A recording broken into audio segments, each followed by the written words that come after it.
Habis ada grup Zumba, grup trainer Zumba contoh kan. Iyalah. So contoh dia kan, mula-mula dia cerita dengan mak dia kat Pahang, dia fitnah perempuan tu. Mak dia pula kenal kawan trainer Zumba yang kat Segamat contoh dia kan. Sebab selalu cerita pasal trainer Zumba kat Segamat selalu bagi dia job apa semua. Sekali trainer Zumba tu dah gosip dengan mak dia, jumpa kat Facebook ke apalah kan. Konon nak puji-puji untuk anak dia dapat job lagi kan. Melancap lah katakan. Lepas tu trainer Zumba Segamat tadi call trainer Zumba Sabah lah apa semua kan. Jadi international tak. Lepas tu dia call pula yang nama yang train the trainer kan.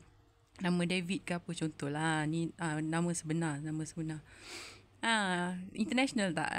Contoh David tu daripada US ke UK ke Pahang ke kan. Dah international.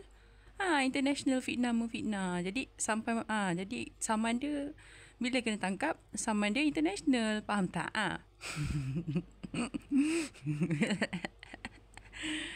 Betul tak?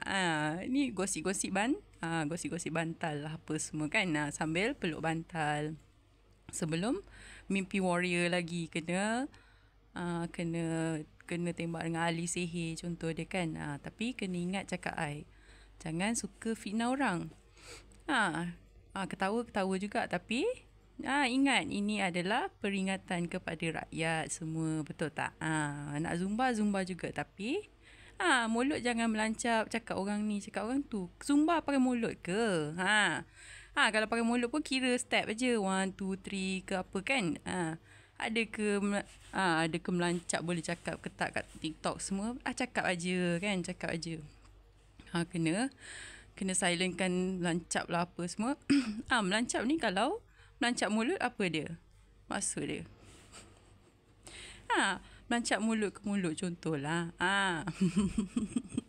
Maksudnya dia tukang jilat kawan dia contoh kan.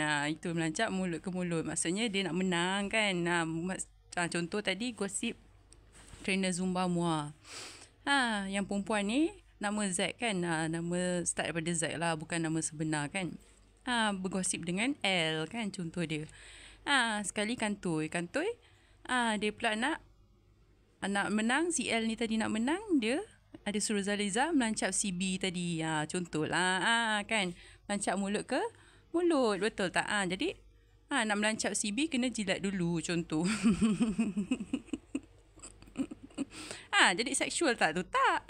Kita cerita pasal perbualan yang melancap. Faham tak? Tahu pun.